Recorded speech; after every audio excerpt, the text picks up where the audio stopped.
There is a company that gives you everything you asked for: a new face, a new name, a new life. The company has done this thousands of times. The company has never once had a dissatisfied client who lived long enough to complain.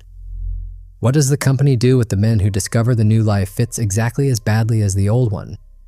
There is a man on a train platform, middle-aged, correct suit. He has done everything right: the job, the house, the marriage, and arrived nonetheless at a life that fits him the way a borrowed coat fits, technically adequate, vaguely wrong.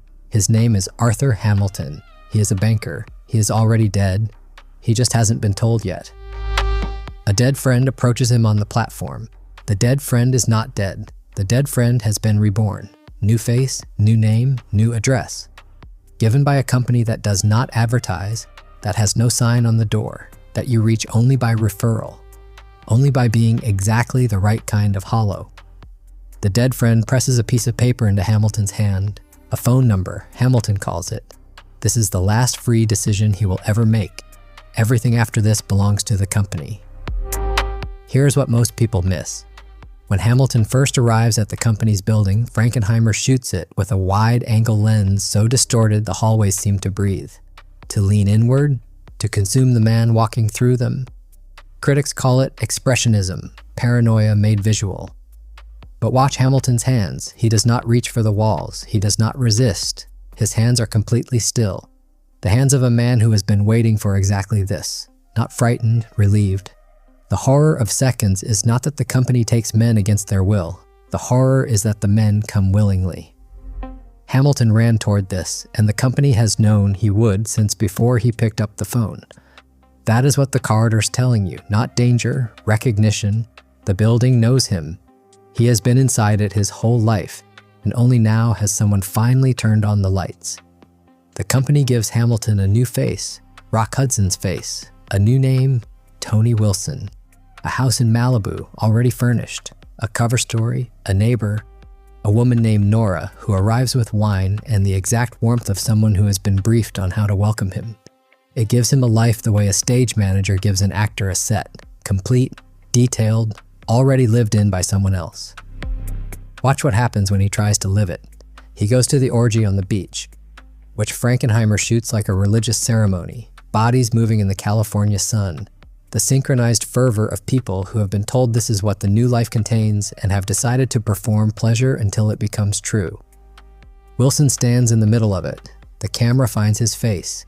His face is the face of a man who has changed everything and changed nothing. The surgery gave him Rock Hudson's jaw, Rock Hudson's shoulders, Rock Hudson's house. It did not give him Rock Hudson's hunger, because hunger is not a feature of the body.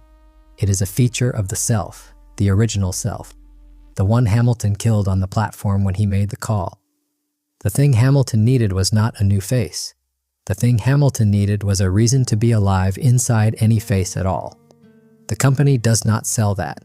The company sells the convincing absence of that need and calls the absence a life. And the men buy it because the alternative is returning to the borrowed coat and the platform and the hollow correctness of a life done right and felt not at all. There is a detail in the company's intake process that nobody talks about. Every man who goes through the procedure is given a referral quota, one person, someone they must send to the company before their own procedure is considered complete. Watch the dead friend's eyes when he presses the paper into Hamilton's hand. He is not saving him. He is completing his own processing. The dead friend was never the beginning of the story. He was the ending of someone else's. And Hamilton is not a client. He is a payment. Think about what that means for the structure of the film. Every scene of warmth, every hand on a shoulder, every glass of wine, every person who arrives at exactly the right moment with exactly the right words is a transaction. The company has staffed Hamilton's entire new life with people who need him to stay long enough to make his referral. Nora is not a neighbor. She is a retention strategy.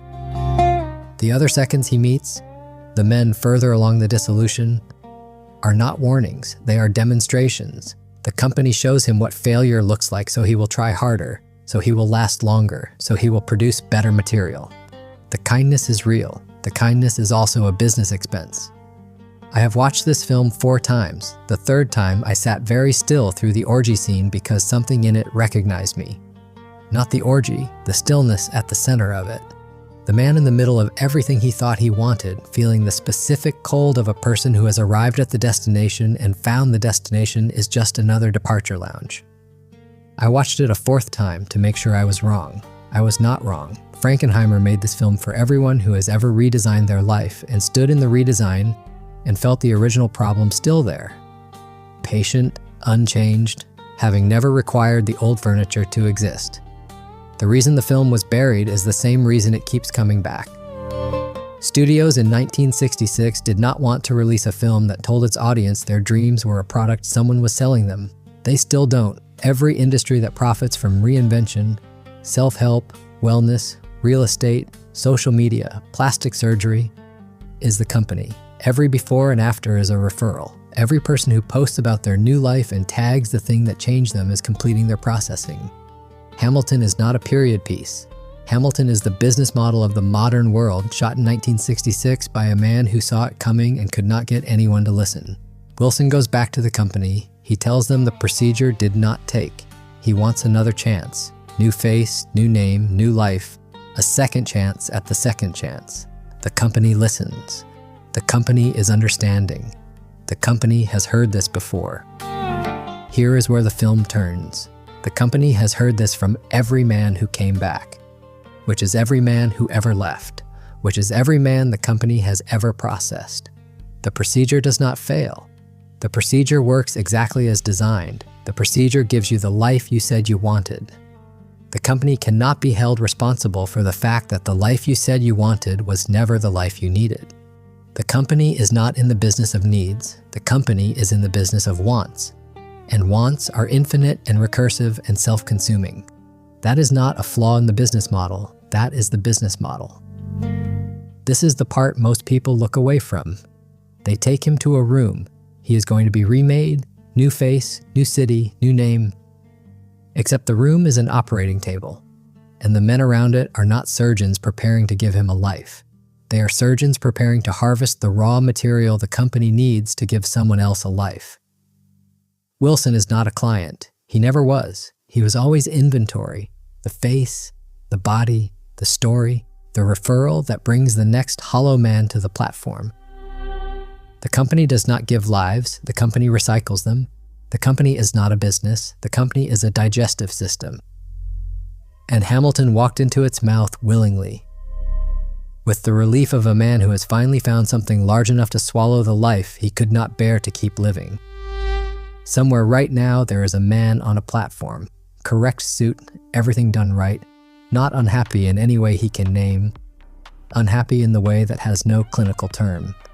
The low hum of a life built to specification that arrived nonetheless empty.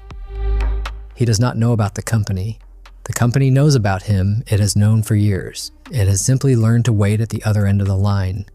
He will make the call the same way Hamilton did. Not in desperation, in relief, the way you exhale after holding your breath for so long you forgot you were holding it. The call will feel like the first honest thing he has done in years. It will feel like finally telling the truth. And that feeling, that specific, real, unmanufactured feeling of relief, is the most sophisticated thing the company produces. More sophisticated than the surgery, more sophisticated than the furnished house and the briefed neighbor and the staffed new life. The relief is the product. Everything else is just packaging. He has not heard of Arthur Hamilton. Nobody on the platform ever has. Each man believes he is the first to feel this. Each man is wrong. Each man is inventory the company has not yet collected. The corridor is still breathing. The number is already in your hand. You know this because you recognize the platform. You know this because you recognize the coat.